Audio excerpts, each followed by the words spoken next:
शांति 25 April 2024 प्रातः मुरली बाबा कहते मीठे बच्चे एही पुरुषोत्तम जुग ही गीतार एपिसोड अर्थात अध्याय अटे। एही समय रे ही तुमको पुरुषार्थ करी उत्तम पुरुष अर्थात देवता हेबाकु पड़िबो। एही पुरुषोत्तम जुग ही गीतार एपिसोड अर्थात अध्याय एही समय रे ही तुमको पुरुषार्थ करी उत्तम पुरुष अर्थात देवता हेबाकु पड़िबो। प्रश्न केउ गोटिए कथार ध्यान सर्वदा रहिले तुमर भेला पारी होई जिवो। केउ गोटिए कथार ध्यान सर्वदा रहिले तुमर भेला पारी होई जिवो। उत्तर जदि ध्यान रहिबो जे आमको ईश्वरीय संगरे रहिबार अछि तेबे भी तुमर भेला पारी होई जिवो। जदि संग दोष लागी गला संशय आसीगला तेबे विषय सागर रे भेला बुड़ी जिवो। बाबा जहा बुझाउछंती सेथिरे पिला मानकर तिले मात्र संशय आसीबा उचित नुही। बाबा तुम मानकु निज समान पवित्र एवं नॉलेजफुल बा ज्ञानी करिबाको आसिछंती तेणु बाबांको संगरे ही रहिबाकु हेबो। ओम शांति।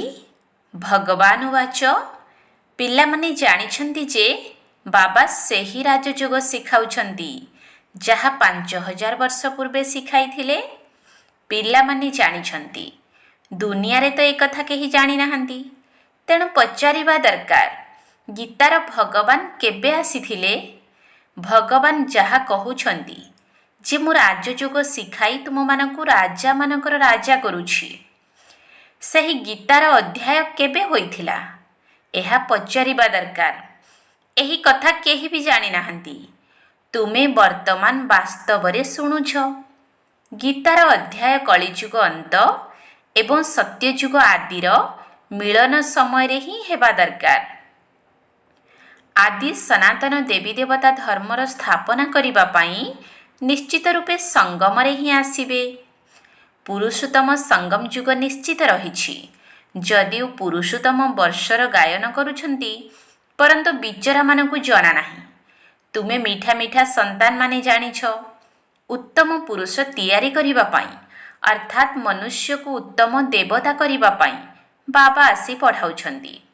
मनुष्य मानक मध्यरे उत्तम पुरुष एही देवता माने अटंती। एही संगम जुगरे ही मनुष्य मानकु देवता करिथिले।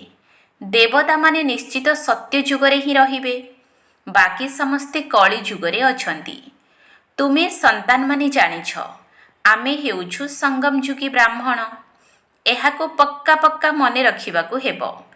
वास्तव रे निज कुलकु केही केबे भूलंती नाही परंतु एठारे माया भुलाई देउछि। आमे ब्राह्मण कुल रे अछु पुणी देवता कुलर हेउछु। जदि एक कथा मने रहिला तेबे बहुत खुशी रहिबो। तुमे राजयोग पढ़ुछ बुझुछ एबे पुणी थरे भगवान गीतार ज्ञान सुनाउछंती एवं भारतर प्राचीन राजयोग शिखाउछंती। आमे मनुष्यरु देवता हेउछु। बाबा कहउछंती काम विकार महाशत्रु अटे। एहा उपरे विजय प्राप्त कले तुमे जगत जीत हेबो। पवित्रतार कथा को नै केते जुक्ति तर्क करुछंती।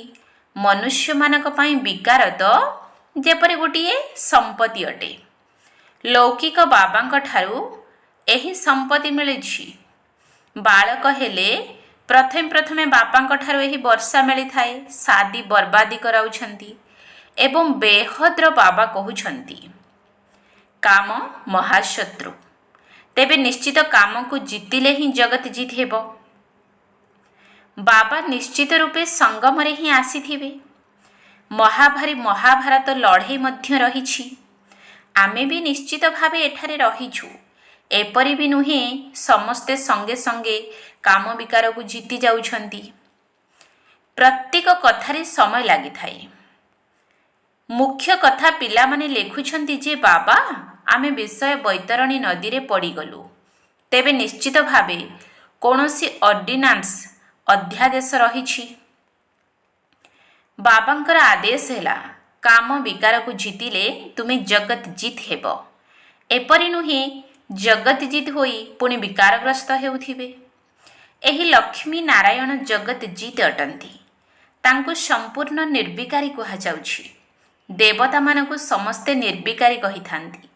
ଯାହାକୁ ତୁମେ ରାମରାଜ୍ୟ କହୁଛ ତାହା ହେଉଛି ନିର୍ବିକାରୀ ଦୁନିଆ। ଏହା ହେଉଛି ବିକାରୀ ଦୁନିଆ, ଅପବିତ୍ର ଗୃହସ୍ଥ ଆଶ୍ରମ। ବାବା ବୁଝାଉଛନ୍ତି ତୁମେ ପବିତ୍ର ଗୃହସ୍ଥ ଆଶ୍ରମରେ ଥିଲ। ଏବେ 84 ଜନ୍ମ ନେଇ ନେଇ ଅପବିତ୍ର ହୋଇଯାଇଛ। 84 ଜନ୍ମର ହିଁ କାହାଣୀ ରହିଛି। ନୂଆ ଦୁନିଆ ନିଶ୍ଚିତ ରୂପେ ଏପରି ନିର୍ବିକାରୀ ହେବା ଦରକାର।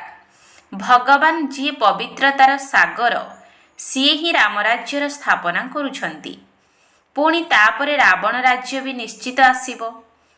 ନାମ ହିଁ ମଧ୍ୟ ରହିଛି ରାମରାଜ୍ୟ ଏବଂ ରାବଣ ରାଜ୍ୟ। ରାବଣ ରାଜ୍ୟ ଅର୍ଥାତ୍ ଆସୁରୀ ରାଜ୍ୟ। ଏବେ ତୁମେ ଆସୁରୀ ରାଜ୍ୟରେ ବସିଛ। ଏହି ଲକ୍ଷ୍ମୀ ନାରାୟଣ ହେଉଛନ୍ତି ଦୈବୀ ରାଜ୍ୟର ଚିହ୍ନ। ତୁମେ ସନ୍ତାନମାନେ ପ୍ରଭାତ ଫେରି ଆଦି ବାହାର କରୁଛ। ପ୍ରଭାତ ସକାଳକୁ କୁହାଯାଏ। ସେତେବେଳେ ମନୁଷ୍ୟମାନେ ଶୋଇ ରହିଥାନ୍ତି। ସେଥିପାଇଁ ବିଳମ୍ବରେ ବାହାର କରୁଛନ୍ତି। ଭଲ ପ୍ରଦର୍ଶନୀ ମଧ୍ୟ ସେତେବେଳେ ହେବ ଯଦି ସେଠାରେ ସେବାକେନ୍ଦ୍ର ଥିବ, ଯେଉଁଠାକୁ ଆସି ବୁଝିବେ ଯେ କାମ ମହାଶତ୍ରୁ ଅଟେ। ଏହା ଉପରେ ବିଜୟ ପ୍ରାପ୍ତ କଲେ ଜଗତ ଜିତ ହେବ। ଟ୍ରାନ୍ସଲାଇଟ୍ର ଲକ୍ଷ୍ମୀ ନାରାୟଣ ଚିତ୍ର ନିଶ୍ଚିତ ସାଥିରେ ରହିଥିବା ଦରକାର। ଏ କଥାକୁ କେବେ ଭୁଲ ନାହିଁ। ପ୍ରଥମେ ତ ଏହି ଚିତ୍ର ଏବଂ ସିଡ଼ି। ଯେପରି ଟ୍ରକରେ ଦେବୀମାନଙ୍କର ଝାଙ୍କି ବାହାରିଥାଏ, ସେହିପରି ତୁମେ 2-3ଟି ଟ୍ରକ୍ ସଜାଇ ସେଥିରେ ମୁଖ୍ୟ ମୁଖ୍ୟ ଚିତ୍ର ରଖିଲେ ଭଲ ଲାଗିବ। ଦିନକୁ ଦିନ ଚିତ୍ରର ସଂଖ୍ୟା ମଧ୍ୟ ବୃଦ୍ଧି ହୋଇ ଚାଲିଛି। ତୁମର ଜ୍ଞାନ ବୃଦ୍ଧି ପ୍ରାପ୍ତ ହେଉଛି। ପିଲାମାନଙ୍କର ସଂଖ୍ୟାରେ ବି ବୃଦ୍ଧି ହୋଇ ଚାଲିଛି। ସେଥିରେ ଗରିବ ସାହୁକାର ସମସ୍ତେ ଆସିଯାଉଛନ୍ତି। ଶିବ ବାବାଙ୍କର ଭଣ୍ଡାର ଭରପୁର ହୋଇଗଲା। ଯେଉଁମାନେ ଭଣ୍ଡାର ଭରୁଛନ୍ତି ସେମାନଙ୍କୁ ପ୍ରତି ବଦଳରେ ସେଠାରେ କେତେ ଗୁଣା ହୋଇ ମିଳିଯାଉଛି। ତେଣୁ ବାବା କହୁଛନ୍ତି ମିଠା ମିଠା ସନ୍ତାନମାନେ, ତୁମେମାନେ ଭବିଷ୍ୟତରେ ପଦ୍ମା ପଦମ୍ପତି ହେଉଛ। ତାହା ମଧ୍ୟ 21 ଜନ୍ମ ପାଇଁ। ବାବା ନିଜେ କହୁଛନ୍ତି ତୁମେ 21 ପିଢ଼ି ପାଇଁ ଜଗତର ମାଲିକ ହୋଇଯିବ। ମୁଁ ନିଜେ ଡାଇରେକ୍ଟ ଆସିଛି। ତୁମ ପାଇଁ ହାତରେ ସ୍ୱର୍ଗ ନେଇ ଆସିଛି। ଯେପରି ପିଲା ଜନ୍ମ ହେଲା ମାତ୍ରେ ବାପାଙ୍କର ସମ୍ପତ୍ତି ତାର ହାତରେ ହିଁ ରହିଥାଏ। ବାପା କୁହନ୍ତି ଏହି ଘରଦ୍ୱାର ଆଦି ସବୁ ତୁମର। ବେହଦ୍ର ବାବା ବି କହୁଛନ୍ତି ତୁମେ ଯେତେବେଳେ ମୋର ହେଉଛ ସେତେବେଳେ ସ୍ୱର୍ଗର ବାଦଶାହୀ ତୁମର ହୋଇଯାଉଛି 21 ପିଢ଼ି ପର୍ଯ୍ୟନ୍ତ। କାହିଁକିନା ତୁମେ କାଳ ଉପରେ ବିଜୟ ପ୍ରାପ୍ତ କରୁଛ। ସେଥିପାଇଁ ବାବାଙ୍କୁ ମହାକାଳ କୁହାଯାଏ। ମହାକାଳ କାହାକୁ ମାରିଦିଅନ୍ତି ନାହିଁ। ତାଙ୍କର ତ ମହିମା କରାଯାଉଛି। କହୁଛନ୍ତି ଭଗବାନ ଯମଦୂତ ପଠାଇ ମଗାଇ ନେଇଗଲେ। ଏପରି କିଛି କଥା ନାହିଁ। ଏସବୁ ହେଲା ଭକ୍ତି ମାର୍ଗର କଥା। ବାବା କହୁଛନ୍ତି ମୁଁ କାଳର କାଳ ଅଟେ। ପାହାଡ଼ିଆ ଅଞ୍ଚଳରେ ଲୋକମାନେ ମହାକାଳଙ୍କୁ ବହୁତ ମାନିଥାନ୍ତି। ମହାକାଳଙ୍କର ମନ୍ଦିର ମଧ୍ୟ ରହିଛି। ଏମିତି ଝଣ୍ଡା ଲଗାଇ ଦେଇଥାନ୍ତି। ବାବା ବସି ପିଲାମାନଙ୍କୁ ବୁଝାଉଛନ୍ତି ତୁମେ ଏହା ମଧ୍ୟ ବୁଝୁଛ ଯେ ଏହା ଠିକ୍ କଥା। ବାବାଙ୍କୁ ୟାଦ କଲେ ହିଁ ଜନ୍ମ ଜନ୍ମାନ୍ତରର ବିକର୍ମ ଭସ୍ମ ହୋଇଥାଏ। ତେଣୁ ଏହାର ପ୍ରଚାର କରିବା ଉଚିତ। କୁମ୍ଭମେଳା ଆଦି ବହୁତ ହେଉଛି। ସ୍ନାନ କରିବାର ବି ବହୁତ ପ୍ରକାରର ମହତ୍ତ୍ୱ ବିଷୟରେ କୁହାଯାଉଛି। ଏବେ ତୁମମାନଙ୍କୁ ଏହି ଜ୍ଞାନ ଅମୃତ 5000 ବର୍ଷ ପରେ ମିଳୁଛି। ବାସ୍ତବରେ ଏହାର ନାମ ଅମୃତ ନୁହେଁ, ଏହା ତ ପାଠ ପଢ଼ା। ସବୁ ହେଲା ଭକ୍ତି ମାର୍ଗର ନାମ। ଅମୃତ ନାମ ଶୁଣି ଚିତ୍ରରେ ପାଣି ଦର୍ଶାଇଛନ୍ତି। ବାବା କହୁଛନ୍ତି ମୁଁ ତୁମକୁ ରାଜଯୋଗ ଶିଖାଉଛି। ପାଠପଢ଼ା ଆଧାରରେ ହିଁ ଉଚ୍ଚପଦ ମିଳିଥାଏ। ତାହା ମଧ୍ୟ ମୁଁ ହିଁ ପଢ଼ାଉଛି। ଭଗବାନଙ୍କର ତ ଏପରି କୌଣସି ଶୃଙ୍ଗାରିତ ରୂପ ନାହିଁ। ଏଠାରେ ତ ବାବା ଏହାଙ୍କ ମଧ୍ୟରେ ଆସି ପଢ଼ାଉଛନ୍ତି।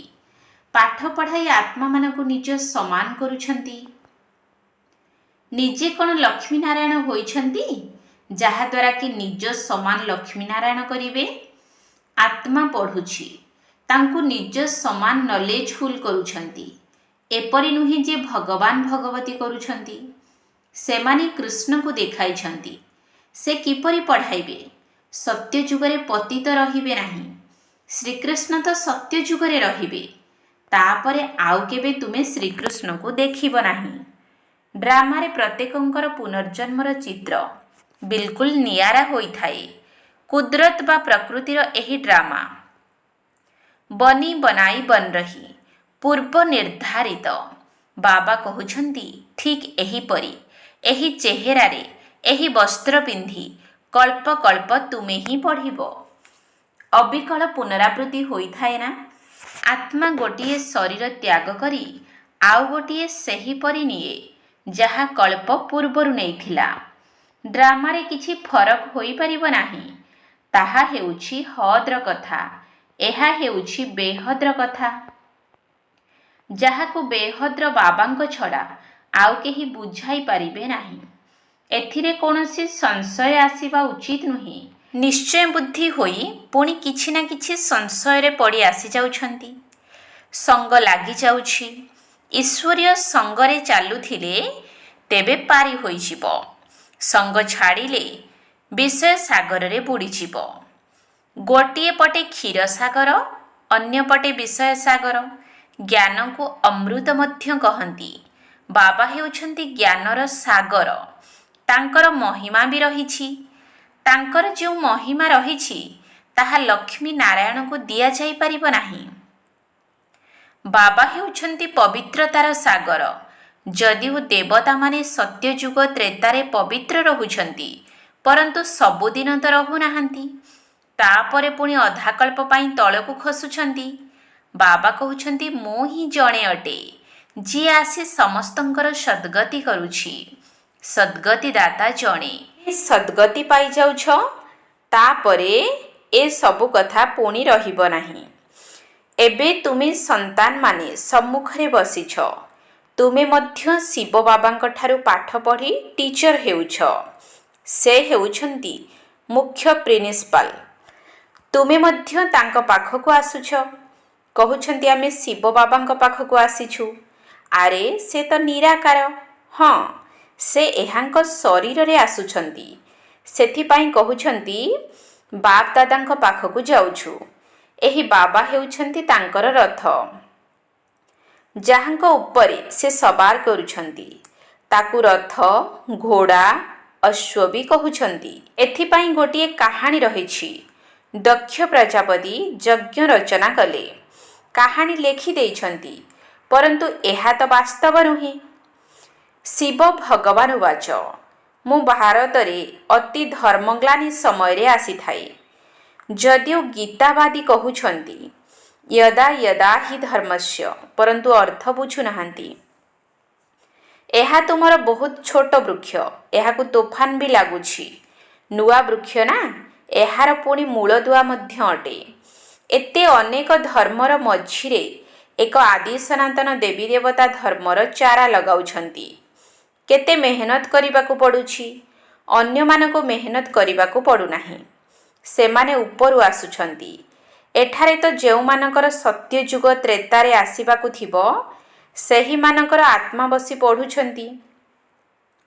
ଯିଏ ପତିତ ତାଙ୍କୁ ପାବନ ଦେବତା କରିବା ପାଇଁ ବାବା ବସି ପଢ଼ାଉଛନ୍ତି। ଗୀତା ତ ଇଏ ବି ବହୁତ ପଢ଼ୁଥିଲେ। ଯେପରିକି ବର୍ତ୍ତମାନ ଆତ୍ମାମାନଙ୍କୁ ୟାଦ କରି ଦୃଷ୍ଟି ଦିଆଯାଉଛି, ଯେପରିକି ପାପ କଟିଯାଉ। ଭକ୍ତି ମାର୍ଗରେ ପୁଣି ଗୀତା ଆଗରେ ଜଳ ରଖି ପଢ଼ିଥାନ୍ତି। ବୁଝୁଛନ୍ତି ଯେ ପିତୃପୁରୁଷଙ୍କର ଉଦ୍ଧାର ହେବ, ସେଥିପାଇଁ ପିତୃପୁରୁଷମାନଙ୍କୁ ମନେ ପକାଇଥାନ୍ତି। ଭକ୍ତିରେ ଗୀତାର ବହୁତ ସମ୍ମାନ ରହିଛି।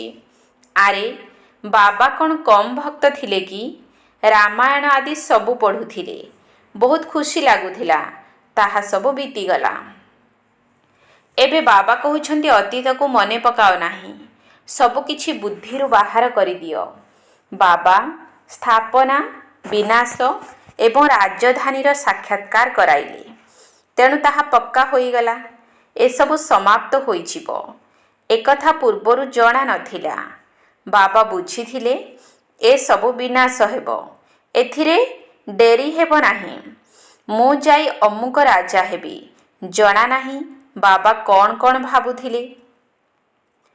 ତୁମେମାନେ ଜାଣିଛ ବାବାଙ୍କର ପ୍ରବେଶତା କିପରି ହେଲା। ଏହି କଥା ମନୁଷ୍ୟମାନେ ଜାଣିନାହାନ୍ତି।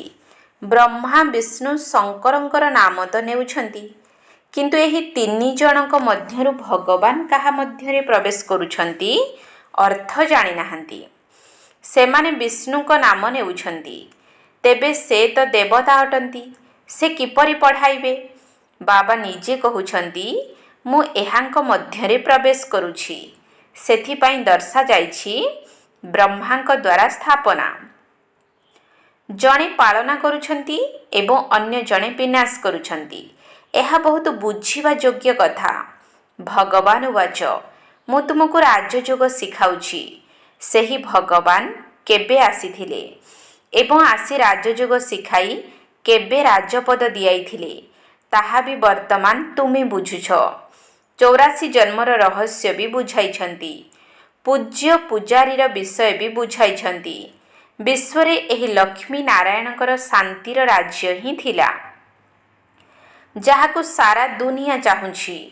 ଯେତେବେଳେ ଲକ୍ଷ୍ମୀ ନାରାୟଣଙ୍କର ରାଜ୍ୟ ଥିଲା ସେତେବେଳେ ସମସ୍ତେ ଶାନ୍ତି ଧାମରେ ଥିଲେ। ଏବେ ଆମେ ଶ୍ରୀମତ ଆଧାରରେ ଏହି କାର୍ଯ୍ୟ କରୁଛୁ। ଅନେକ ଥର କରିଥିଲୁ ଏବଂ କରୁଥିବୁ, ଏହା ବି ଜାଣିଛନ୍ତି। କୋଟିକରେ କେହି ଜଣେ ଏ ଜ୍ଞାନକୁ ବୁଝିବେ। ଦେବୀ ଦେବତା ଧର୍ମାବଲମ୍ବୀକୁ ହିଁ ଅନୁଭବ ହେବ। ଭାରତର ହିଁ କଥା ଅଟେ। ଯିଏ ଏହି କୂଳର ହୋଇଥିବେ ସେହିମାନେ ବାହାରି ଆସୁଛନ୍ତି ଏବଂ ଆହୁରି ଆସିବେ। ଯେପରି ତୁମେ ବାହାରିଛ ସେହିପରି ଆହୁରି ପ୍ରଜା ମଧ୍ୟ ତିଆରି ହେବେ।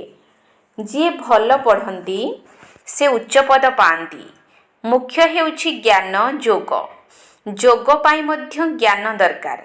ତାପରେ ପାୱାର ହାଉସଙ୍କ ସହିତ ଯୋଗ ଦରକାର। ଯୋଗ ଆଧାରରେ ବିକର୍ମ ବିନାଶ ହେବ। ସ୍ୱାସ୍ଥ୍ୟବାନ ଓ ଧନବାନ ମଧ୍ୟ ହେବ। ସମ୍ମାନର ସହିତ ଉତ୍ତୀର୍ଣ୍ଣ ମଧ୍ୟ ହେବ। ଆଚ୍ଛା, ମିଠା ମିଠା ଶିକିଲଧେ ସନ୍ତାନମାନଙ୍କ ପ୍ରତି ମାତା ପିତା ବାପଦାଦାଙ୍କର ମଧୁର ସ୍ନେହଭରା ସ୍ମୃତି ଏବଂ ସୁପ୍ରଭାତ। ଆତ୍ମିକ ପିତାଙ୍କର ଆତ୍ମିକ ସନ୍ତାନମାନଙ୍କୁ ନମସ୍ତେ। ଆତ୍ମିକ ସନ୍ତାନମାନଙ୍କର ଆତ୍ମିକ ବାପଦାଦାଙ୍କୁ ନମସ୍ତେ ନମସ୍ତେ ନମସ୍ତେ। ସୁପ୍ରଭାତ। ଧାରଣା ପାଇଁ ମୁଖ୍ୟ ସାର। 1 ନମ୍ବର ପଏଣ୍ଟ, ବିତି ଯାଇଥିବା କଥାକୁ ଚିନ୍ତା କରିବାର ନାହିଁ। ଏ ପର୍ଯ୍ୟନ୍ତ ଯାହା କିଛି ପଢ଼ିଛ ସେଗୁଡ଼ିକୁ ଭୁଲିବାର ଅଛି। ଏକମାତ୍ର ବାବାଙ୍କଠାରୁ ଶୁଣିବାର ଅଛି ଏବଂ ନିଜର ବ୍ରାହ୍ମଣ କୂଳକୁ ସଦାସର୍ବଦା ସ୍ମୃତିରେ ରଖିବାର ଅଛି। ବିତି ଯାଇଥିବା କଥାକୁ ଚିନ୍ତା କରିବାର ନାହିଁ। ଏପର୍ଯ୍ୟନ୍ତ ଯାହା କିଛି ପଢ଼ିଛ ସେଗୁଡ଼ିକୁ ଭୁଲିବାର ଅଛି। ଏକମାତ୍ର ବାବାଙ୍କଠାରୁ ଶୁଣିବାର ଅଛି ଏବଂ ନିଜର ବ୍ରାହ୍ମଣ କୂଳକୁ ସଦାସର୍ବଦା ସ୍ମୃତିରେ ରଖିବାର ଅଛି। 2 ନମ୍ବର ପଏଣ୍ଟ, ସମ୍ପୂର୍ଣ୍ଣ ନିଶ୍ଚୟ ବୁଦ୍ଧି ହୋଇ ରହିବାର ଅଛି। କୌଣସି ବି କଥାରେ ସଂଶୟ ଉତ୍ପନ୍ନ କରିବାର ନାହିଁ। ଈଶ୍ୱରୀୟ ସଙ୍ଗ ଏବଂ ପାଠପଢ଼ାକୁ କେବେ ହେଲେ ଛାଡ଼ିବାର ନାହିଁ। ସମ୍ପୂର୍ଣ୍ଣ ନିଶ୍ଚୟ ବୁଦ୍ଧି ହୋଇ ରହିବାର ଅଛି। କୌଣସି ବି କଥାରେ ସଂଶୟ ଉତ୍ପନ୍ନ କରିବାର ନାହିଁ। ଈଶ୍ୱରୀୟ ସଙ୍ଗ ଏବଂ ପାଠପଢ଼ାକୁ କେବେ ହେଲେ ଛାଡ଼ିବାର ନାହିଁ। ବରଦାନ, ଆତ୍ମିକ ପ୍ରେମିକଙ୍କର ଆକର୍ଷଣରେ ଆକର୍ଷିତ ହୋଇ ମେହନତ ଠାରୁ ମୁକ୍ତ ରହୁଥିବା ଆତ୍ମିକ ପ୍ରେମିକା ଭବ। ଆତ୍ମିକ ପ୍ରେମିକଙ୍କର ଆକର୍ଷଣରେ ଆକର୍ଷିତ ହୋଇ ମେହନତ ଠାରୁ ମୁକ୍ତ ରହୁଥିବା ଆତ୍ମିକ ପ୍ରେମିକା ଭବ। ତୁମେମାନେ ତାଙ୍କର ଆତ୍ମିକ ଆକର୍ଷଣରେ ଆକର୍ଷିତ ହୋଇ ନିଜର ସଚ୍ଚା ପ୍ରେମିକଙ୍କୁ ଜାଣିଯାଇଛ, ପାଇଯାଇଛ ଏବଂ ଯଥାର୍ଥ ଠିକଣାରେ ପହଞ୍ଚି ଯାଇଛ। ଯେତେବେଳେ ଏହିଭଳି ପ୍ରେମିକା ସ୍ୱରୂପ ଆତ୍ମାମାନେ ଏହିଭଳି ପ୍ରେମର ରେଖା ଭିତରେ ପହଞ୍ଚି ଯାଉଛନ୍ତି ସେତେବେଳେ ସେମାନେ ଅନେକ ପ୍ରକାରର ମେହନତ ଠାରୁ ମୁକ୍ତ ହୋଇଯାଉଛନ୍ତି। କାହିଁକି ନା ଏଠାରେ ଜ୍ଞାନସାଗରଙ୍କର ସ୍ନେହର ଲହଡ଼ି, ଶକ୍ତିର ଲହଡ଼ି ସଦାକାଳ ପାଇଁ ସତେଜ କରିଦେଉଛି। ତେବେ ମନୋରଞ୍ଜନ କରିବାର ଏହି ବିଶେଷ ସ୍ଥାନ ବା ମିଳନ କରିବାର ସ୍ଥାନକୁ ଆତ୍ମିକ ପ୍ରେମିକ, ବିଶେଷ କରି ତୁମ ଭଳି ପ୍ରେମିକାମାନଙ୍କ ପାଇଁ ହିଁ ତିଆରି କରିଛନ୍ତି। ସ୍ଲୋଗାନ: ଏକାନ୍ତବାସୀ ହେବା ସହିତ ଏକନାମୀ ଏବଂ ଇକୋନମି ଅର୍ଥାତ୍ ମିତବ୍ୟୟୀ ହୁଅ। ଏକାନ୍ତବାସୀ ହେବା ସହିତ ଏକନାମୀ ଏବଂ ଇକୋନମି ଅର୍ଥାତ୍ ମିତବ୍ୟୟୀ ହୁଅ। ଓମ୍ ଶାନ୍ତି। ଜ୍ଞାନର ମସ୍ତିରେ ରହ ମନୁଆ, କାଲି ଆସିଯିବ ନୂଆ ଦୁନିଆ। ଜ୍ଞାନର ମସ୍ତିରେ ରହ ମନୁଆ, କାଲି ଆସିଯିବ ନୂଆ ଦୁନିଆ। ଆମେ ଘରକୁ ଯିବା, ଫେରି ରାଜ୍ୟ କରିବା। ଆମେ ଘରକୁ ଯିବା, ଫେରି ରାଜ୍ୟ କରିବା। ମୋହ ଛାଡ଼ ଲାଗିଲାଣି ବିନାଶ ନିଆଁ। ଜ୍ଞାନର ମସ୍ତିରେ ରହ ମନୁଆ, କାଲି ଆସିଯିବ ନୂଆ ଦୁନିଆ। ମସ୍ତ କନ୍ଦଳର କଳଙ୍କି ଧର, ଫକୀର ରୁହେ ବା ଆମେ ଅମୀର। ମସ୍ତ କନ୍ଦଳର କଳଙ୍କି ଧର, ଫକୀରରୁ ଆମେ ହେବା ଅମୀର। ପୁରୁଣା ଦୁନିଆ ମୋହ ଛାଡ଼ିବା, ଜ୍ଞାନର ଶକ୍ତି ଧରି ରଖିବା। ପୁରୁଣା ଦୁନିଆ ମୋହ ଛାଡ଼ିବା, ଜ୍ଞାନର ଶକ୍ତି ଧରି ରଖିବା। କେବେ କାନ୍ଦିବା ନାହିଁ, ଭୁଲ କରିବା ନାହିଁ। କେବେ କାନ୍ଦିବା ନାହିଁ, ଭୁଲ କରିବା ନାହିଁ। ଖରାପ କରିବା ନାହିଁ ବାବାଙ୍କ ନାଁ। ଜ୍ଞାନର ମସ୍ତିରେ ରହ ମନୁଆ, କାଲି ଆସିଯିବ ନୂଆ ଦୁନିଆ। ସତ୍ୟପଥ ଦେଇ ଆମେ ଚାଲିବା, ପବିତ୍ରତା ମୂଳ ଦୁଆ ରଖିବା। ସତ୍ୟପଥ ଦେଇ ଆମେ ଚାଲିବା, ପବିତ୍ରତା ମୂଳ ଦୁଆ ରଖିବା। ବେଳ ଥାଉ ଥାଉ ତୁଟାଅ ମୋହ, ରାଜା ହେବା ପାଇଁ ମସ୍ତିରେ ରୁହ। ବେଳ ଥାଉ ଥାଉ ତୁଟାଅ ମୋହ, ରାଜା ହେବା ପାଇଁ ମସ୍ତିରେ ରୁହ। ସତ୍ୟବାଦୀ ହୋଇବା, ଦିବ୍ୟତାକୁ ପାଇବା। ସତ୍ୟବାଦୀ ହୋଇବା, ଦିବ୍ୟତାକୁ ପାଇବା। ବେହଦର ବୈରାଗ ରଖ ମନୁଆ, ଜ୍ଞାନର ମସ୍ତିରେ ରହ ମନୁଆ। କାଲି ଆସିଯିବ ନୂଆ ଦୁନିଆ। ଆମେ ଘରକୁ ଯିବା, ଫେରି ରାଜ୍ୟ କରିବା। ଆମେ ଘରକୁ ଯିବା, ଫେରି ରାଜ୍ୟ କରିବା। ମୋହ ଛାଡ଼ ଲାଗିଲାଣି ବିନାଶ ନିଆଁ। ଜ୍ଞାନର ମସ୍ତିରେ ରହ ମନୁଆ, କାଲି ଆସିଯିବ ନୂଆ ଦୁନିଆ।